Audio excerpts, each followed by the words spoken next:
Hi hello welcome to Bairi Naresh YouTube channel.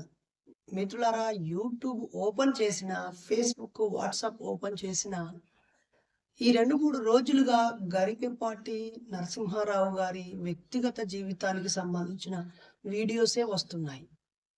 బాగా popular channels కూడా 24 hours ఇదే వేస్తూ ఉన్నారు. ప్రతి ఒక్కరు స్టేటస్ పెడుతున్నారు. ఇవన్నీ చూస్తూ ఉంటే కాస్త చికాకు అనిపించి నేను మన ఛానల్లో మన సభ్యులు, మన నాయకులు, మన కార్యకర్తలు, మన శ్రేయోభిలాషులు, మన మిత్రులకి కొన్ని చిన్న చిన్న అభిప్రాయాలు, అలాగే ఈ విషయాన్ని మనం ఎలా చూడాలి, ఎలా అర్థం చేసుకోవాలి, ఇలాంటి సందర్భంలో మనం ఏం చెయ్యాలి అని తెలియజేయడం కోసమే మీ ముందుకు ఈ వీడియో ద్వారా వచ్చాను. గరికపాటి నరసింహారావు గారికి ఒక దాదాపు 65-70 సంవత్సరాల వయస్సు ఉంటుంది. ఆయన ఒక 30 సంవత్సరాలు ఉపాధ్యాయుడిగా పనిచేసి రిటైర్డ్ అయినటువంటి మనిషి. బాగా ప్రజాదరణ పొందినటువంటి ప్రచారకుడు. మంచి సందేశాలు ఇస్తూ ప్రవచనాలు చెబుతూ ఉంటారు. ప్రభుత్వాలు, అక్కడి ఎమ్మెల్యేలు, మంత్రులు, ఐఏఎస్లు, ఐపీఎస్లు ఆయన ముందు కూర్చుంటూ ఉంటారు. భారీ సమావేశాలు ఉంటాయి. ఇండోర్గా పెద్ద పెద్ద ఆడిటోరియాల్లో ఆయనవి పెడుతూ ఉంటారు. భక్తులు మరియు న్యూట్రల్గా ఉండే వ్యక్తులు కూడా ఆయన మాటలు వింటూ ఉంటారు. మరి ఒకవైపు ఏమో హైందవ పరిరక్షణ, హిందూ ధర్మ పరిరక్షణ కోసము వేల మందితో, లక్షల మందితో సభలు, సమావేశాలు జరుగుతున్నాయి. మరొక పక్కనేమో గరికపాటి గారి పైన తీవ్రమైన చర్చ తీసుకువస్తున్నారు. ఎప్పుడో 25 సంవత్సరాల క్రితం ఆయన పెళ్లి చేసుకోవడం, లేదా తన వ్యక్తిగత జీవితంలో పెళ్లి ఇబ్బంది కావటం, మళ్ళీ పెళ్లి చేసుకోవటం, లేదా పిల్లలు, ఈ క్రమంలో 25 సంవత్సరాల క్రితం ఒక వ్యక్తికి తన ద్వారా విడాకులు పొందిన 2 వ్యక్తులకు సంబంధించినటువంటి విషయం ఇది.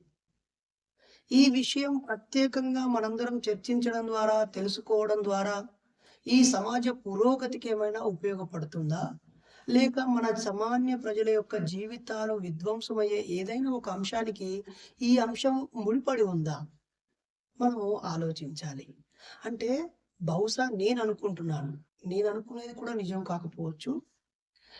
గరికపాటి నరసింహారావు గారు ఆయన పదే హైందవ ధర్మములో ఉన్నటువంటి లోటుపాట్లను వివరిస్తూ ప్రజలని హేతువాదం వైపు, శాస్త్రీయ దృక్పథం వైపు, కొన్ని చాదస్తాలను విడిచిపెట్టడం వైపు, మూఢనమ్మకాలను వదిలిపెట్టడం వైపు ఆయన చాలా బలమైన ప్రభావాన్ని చూపిస్తున్నాడు.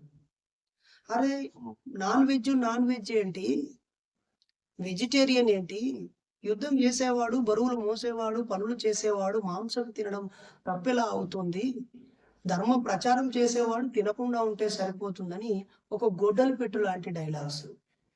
అలాగే మీరు ఫలానా దేవుడికి కేజీ కిరీటం పెట్టే బదులు ఆ ప్రాంతంలో ఉన్నటువంటి మురికి కాలువలు సాపేయడం కోసం కేటాయిస్తే మానవ సేవే మాధవ సేవ అని ఆయన ప్రవచనాలు చేయటం. అలాగే రకరకాల అర్థం లేని మూఢనమ్మకాలని, మతంలో చాదస్తంగా కొనసాగుతున్న దోపిడీ పీడనలని ఆయన సందర్భం దొరికినప్పుడల్లా ఈకి పాకాన పెడుతూ ఉన్నాడు. దీనివల్ల మతం ఆధారంగా రాజకీయం చేయాలనుకున్న వాళ్ళకి, మతం ఆధారంగా ప్రజల్ని విభజించి మూఢత్వం వైపు నెట్టాలనుకునే వాళ్ళకి ఆయన కంట్లో నలుసులాగా మారాడు. ఆ క్రమంలో ఆయన అత్యుత్తమ పౌర పురస్కారాలలో ఒకటైన పద్మశ్రీని కూడా అందుకున్నాడు 2022లో. మరి ఒక కేంద్ర ప్రభుత్వం అవార్డు ఇచ్చేటప్పుడే అతనికి సంబంధించిన సమగ్ర జీవిత చరిత్రని అధ్యయనం చేసి అర్థవంతమైన వారికే ఇవ్వాలనే ఒక పని కూడా జరుగుతూ ఉంటుంది. మరి ఈ క్రమంలో ఈ 25 సంవత్సరాలలో ఈయన తన మొదటి భార్యని, లేదా మ్యూచువల్ అండర్స్టాండింగ్తో వేరువేరుగా ఉన్నటువంటి భార్యని ఆయన ఏమైనా అరాచ్మెంట్ చేశాడా? ఆవిడ ఏమైనా ఇతనిపై ఫిర్యాదు చేసిందా? కోర్టు వైపు వెళ్ళారా? ఒకవేళ వెళ్ళి ఉంటే అది కోర్టు చూసుకుంటుంది కదా. అతను చెప్పే మాటల్లో మనకు భేదాభిప్రాయం, భిన్నాభిప్రాయం ఉంటే దాన్ని ఖండించవచ్చు, నిరసించవచ్చు, ప్రశ్నించవచ్చు, వ్యతిరేకించవచ్చు. కానీ వాళ్ళ వ్యక్తిగత జీవిత వైఫల్యాల గురించి మనం చర్చించడం సిగ్గనిపించడం లేదా? గౌరవ ఉప ముఖ్యమంత్రి పవన్ కళ్యాణ్ గారు చట్టబద్ధంగా తన జీవితంలో కొన్నిసార్లు విడాకులు తీసుకున్నారు. ఇప్పుడు వెళ్లి విడాకులు తీసుకొని బయటగా వేరుగా ఉన్నటువంటి వారి దగ్గర మైకులు పెట్టి గతాన్ని గుర్తు చేయడం అవసరమా? ఇటీవల కూడా నాగార్జున గారి కుమారుడికి నాగ చైతన్యకు రెండవసారి పెళ్లి జరిగినప్పుడు నాగ చైతన్య యొక్క తల్లి లేదా ఇప్పుడు నాగార్జున యొక్క భార్య అమల గారు పాల్గొన్నారు. చాలా గౌరవంగా వాళ్ళు హోందాగా బిహేవ్ చేశారు, వెళ్ళిపోయారు. నాగార్జున మొదటి భార్య అని, అమల గారు రెండో భార్య అని, నాగ చైతన్య యొక్క తల్లి ఆవిడ అని, అసలు ఈ నాన్ సెన్స్ బిహేవియర్ ఏంటి? సమాజంలో మనం మాట్లాడుకోవాల్సిన అంశాలు లేవా? చర్చించాల్సిన అంశాలు లేవా?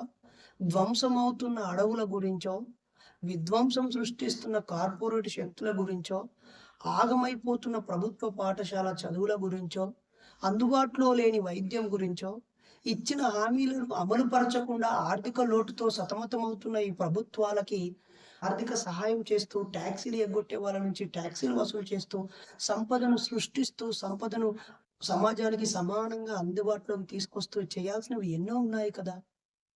మీడియా అంతా వీళ్ళ వెంబడే పడింది. ఇప్పుడు ఈయనకు 67 ఏళ్ళు. ఆ మొదటి ఆవిడ, మనం అసలు ఈ మొదటి ఆవిడ, రెండో ఆవిడేంటి? 25 ఏళ్ళుగా ఆయనతో జీవిస్తూ, ఒక 40 ఏళ్ళుగా, ఒక 25, 30 ఏళ్ళుగా ఒక ఆవిడ జీవిస్తుంది. జీవిస్తున్న ఆవిడ నువ్వు రెండో భార్యవి అనేటువంటి అర్హత మనకుందా? ఆవిడ ఇతన్ని వద్దనుకొని మొదట ఆవిడ ఇంకెవరో ఒక ఎగసైన ఆవిడ దూరం వెళ్ళిపోయింది. అయినా ఆవిడని ఇతని భార్యగానే చూసేటువంటి దౌర్భాగ్యపు బుద్ధి మనకెందుకు? ఇండివిడ్యువల్ ఐడెంటిటీ అక్కర్లేదా వాళ్ళకి? ఫలానా వ్యక్తి భార్యగానే చూడాలా? ఆయన ప్రముఖుడు కాబట్టి ఇక ఆయన చుట్టే తిరగాల మీడియాకి. ఫోర్త్ ఎస్టేట్ కదా మనం మీడియా అంటే. సమాజ సమస్యల్ని చూపించడంలో మనం విఫలమవుతున్నాం కదా. ఇంకా ఈ రాష్ట్రంలో, ఈ దేశంలో, ఈ ప్రజలకి, ఈ సమాజానికి ఏ సమస్యలు లేవో 2-3 రోజుల నుంచి గరకపాటినా? ఆవిడ కూడా చాలా సందర్భాల్లో అక్కడ నేను వీడియోలో విన్నాను, చర్చను కొంత గమనించాను. ఎక్కడ అదుపు తప్పి మాట్లాడలేదు. తన ఆవేదన, తన బాధ చెప్పుకున్నారు. దీంట్లో మరి మనం చూసేవాళ్ళము, చూపించేవాళ్ళము, వినేవాళ్ళము లేదా కామెంట్ చేసేవాళ్ళము వాళ్ళ వ్యక్తిగత జీవితానికి పరిష్కారం మనం చూపిస్తామా? వాళ్ళిద్దరూ చూపించుకోవాలి. నష్టపోయిన వాళ్ళు భారత రాజ్యాంగం ప్రకారంగా చట్టాన్ని ఆశ్రయించాలి. చట్టము వాళ్ళకి సూచిస్తుంది, పరిష్కరిస్తుంది. అది వాళ్ళ జీవితం కదా. మరి ఆయనని కామెంట్ చేసి వ్యతిరేకించడము తప్పే, గుడ్డిగా ఆవిడని వ్యతిరేకించడము తప్పే.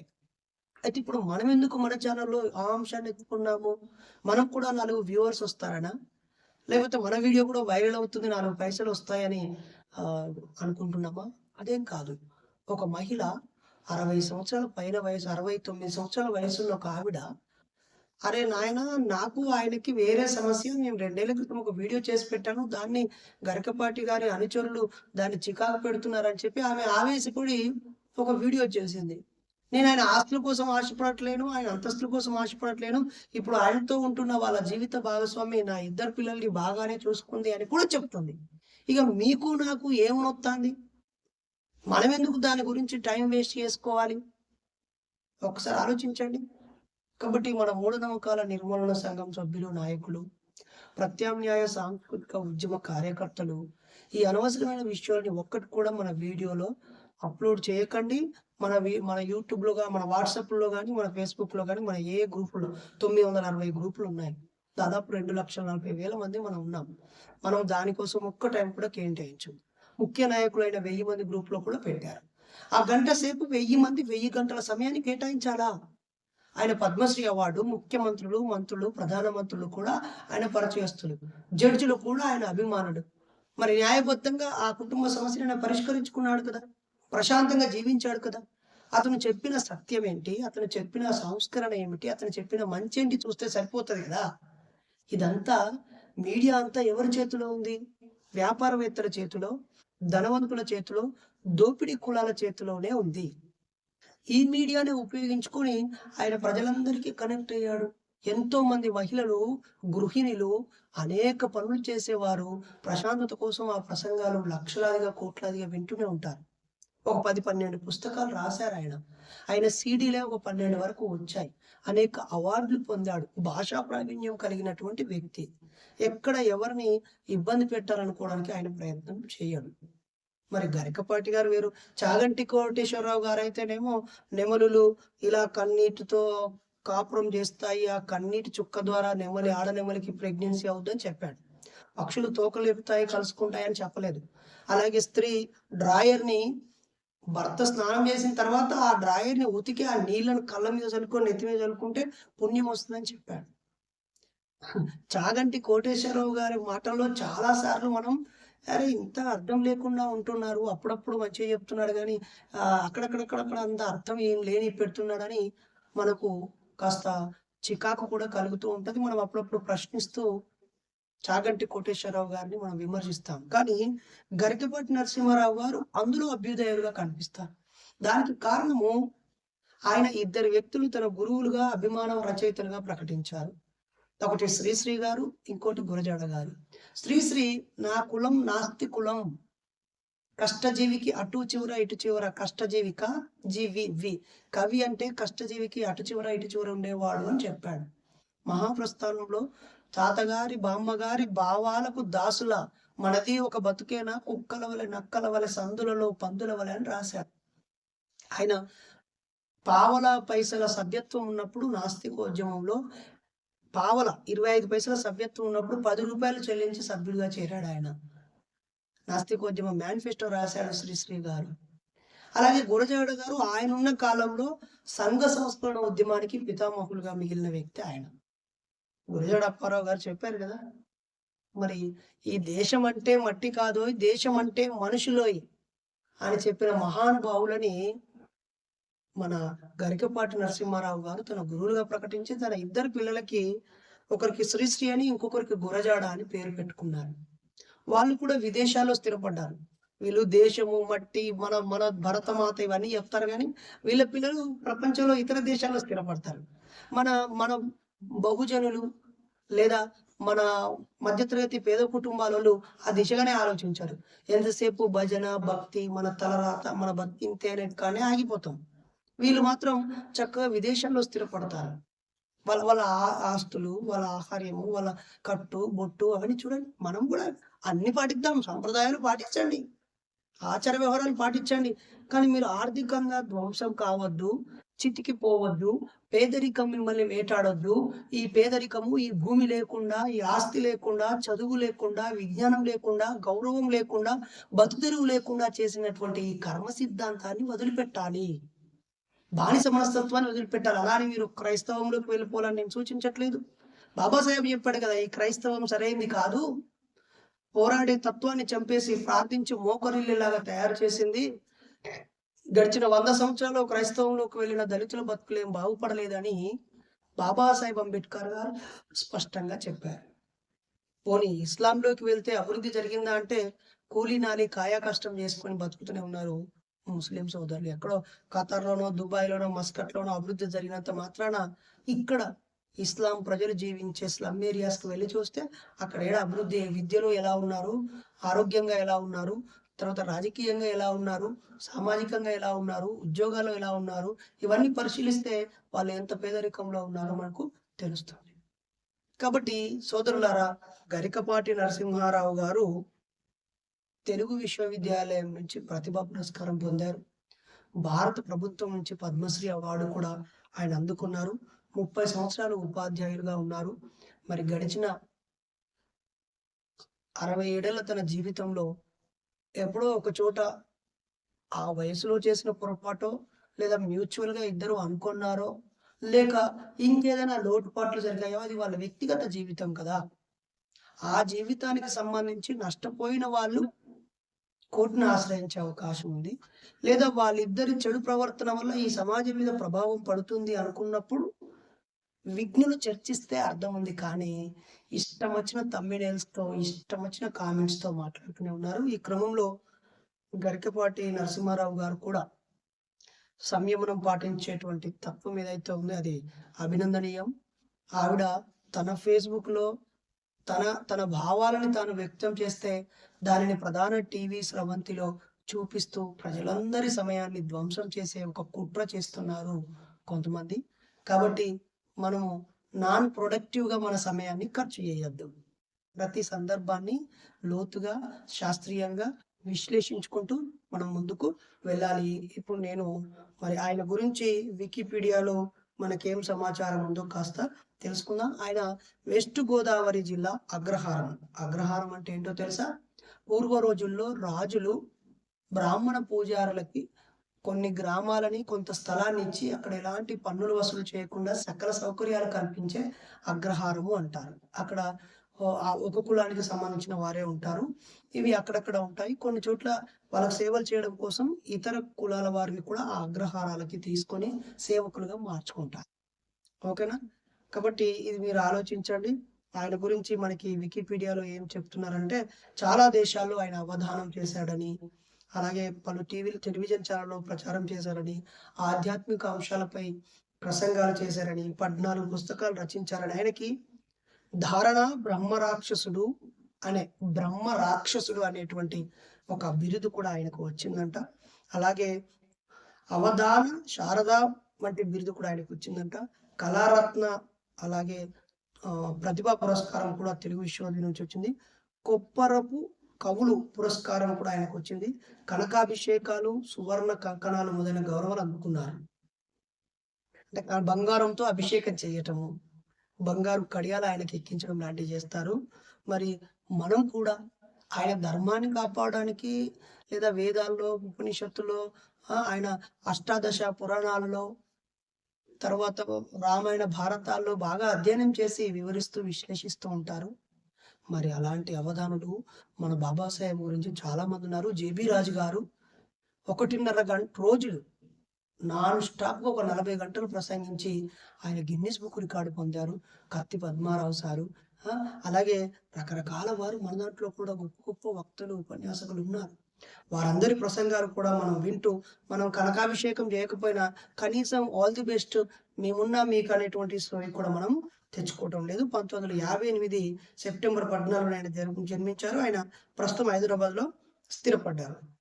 ఆయన రచనల్లో సాగర ఘోష పద్య కావ్యము, మన భారతము పద్య కావ్యము, బాష్పగుచ్చం పద్య కవితా సంపుటి, పల్లవి అనే పాటలు రాశాడు. సహస్ర భారతి, ద్విశతావధానం, ధారాధారణ అనేటువంటి రచన, కవితా ఖండిక, శతావధానం, అలాగే మౌలిక సాహిత్యం అనే అంశం మీద పరిశోధన, పిల్లల బొమ్మల తెలుగు నిఘంటువు రాశాడు ఆయన. బొమ్మలతో కూడిన నిఘంటువు. మా అమ్మ అనే లఘువాక్యం రాశాడంట. అవధాన శతకం రాశాడు. శతావధాన భాగ్యం అంటే సంపూర్ణ శతావధానం రాశాడు. శతావధాన విజయం అంటే 101 పద్యాలతో రాశాడు. మరి మనం రాస్తున్నామా? మన అనుభవాన్ని రాయాలి కదా. రాస్తే మా నాయన బాలయ్య అనే పుస్తకము ఎంత ప్రభావితం చేసింది. కక్క అనే పుస్తకం ఎంత ప్రభావితం చేసింది. గులాంగిరి అనే పుస్తకాన్ని మహాత్మా జ్యోతిరావు పూలే గారు రాయకపోతే మనకు ఈ దేవుళ్ళ పుట్టుక, ఈ మతాల పుట్టుక, ఈ అజ్ఞానం ఎంత గొప్పగా, ఎంత దరిద్రంగా ఉందో మనకు తెలిసేదా? రాముడు కృష్ణుడు రహస్యాలు అనే పుస్తకాన్ని బాబాసాహెబ్ రాయకపోతే మనకు ఆ రామాయణం, భారతం మీద ప్రశ్నించే హక్కు వచ్చేదా? ఆయన చక్కగా రాశాడు కదా. కాబట్టి మనం రాయాలి, మన జీవితాన్ని అక్షరబద్ధం చేయాలి, మన భావాల్ని ఇతరులను కించపరచకుండానే ఆలోచింపజేసే దిశగా ముందుకు వెళ్ళాలి. కాబట్టి మనం గరికపాటి విషయాన్ని, బాబాసాహెబ్ రాసిన రాజ్యాంగానికి వదిలేద్దాం. వాళ్ళిద్దరి బెడ్రూమ్ విషయమో, వాళ్ళ కుటుంబ విషయమో, వాళ్ళ వ్యక్తిగత జీవితానికి సంబంధించిన విషయంలో మనమందరం వేలు పెట్టి తొంగి చూడాల్సిన అవసరం లేదు. మన బతుకులకు బాధించే అంశాలు ఎన్నో ఉన్నాయి, వాటిపై దృష్టి పెట్టాలని కోరుతూ నేను మీ డాక్టర్ బైరి నరేష్ మరో అంశంతో మీ ముందుకు వస్తాను. ఈ యూట్యూబ్ ఛానల్ సబ్స్క్రైబ్ చేయండి. అలాగే నాలాంటి ఆలోచనతో ఉన్న వాళ్ళు కింద నా ఫోన్ నంబర్ ఉంది, నాతో కాంటాక్ట్ కావాలని కోరుతున్నాను. అలాగే గత 2 సంవత్సరాలుగా నేను ఒక వాట్సాప్ ఛానల్ని కొనసాగిస్తున్నాను. ఏ రోజు ఏం చేశానో అన్ని ఆ ఛానల్లో ఉన్నాయి. మీరు ఆ కింద ఇచ్చిన లింక్లో యాడ్ అయిపోయి మా అప్డేట్స్ చూడొచ్చు. 5 సంవత్సరాలుగా యూట్యూబ్ ఛానల్ని కొనసాగిస్తున్నాను. మేమేం మాట్లాడుతున్నాము, ఏం చేస్తున్నామో వితౌట్ ఎడిటింగ్ లేదా వక్రీకరణ లేకుండా నా యూట్యూబ్ ఛానల్ ఉంటుంది. ఈ మధ్య కొంతమంది మన ఎదుగుదలను ఓర్వలేని వారు, యూట్యూబ్లో, ఫేస్బుక్లో మన ఫాలోయింగ్ని తట్టుకోలేని వారు, గతంలో సందర్భానుసారంగా మాట్లాడిన విషయాల్ని వక్రీకరిస్తూ నన్ను అవమానించి ఇరకాటంలో పెట్టాలని చూస్తున్నారు మిత్రులారా. 2 ఏళ్లుగా నేనేం చేశానో వాట్సాప్ ఛానల్లో చూడండి. 5 ఏళ్లుగా నేనేం మాట్లాడానో నా యూట్యూబ్ ఛానల్లో గమనించండి.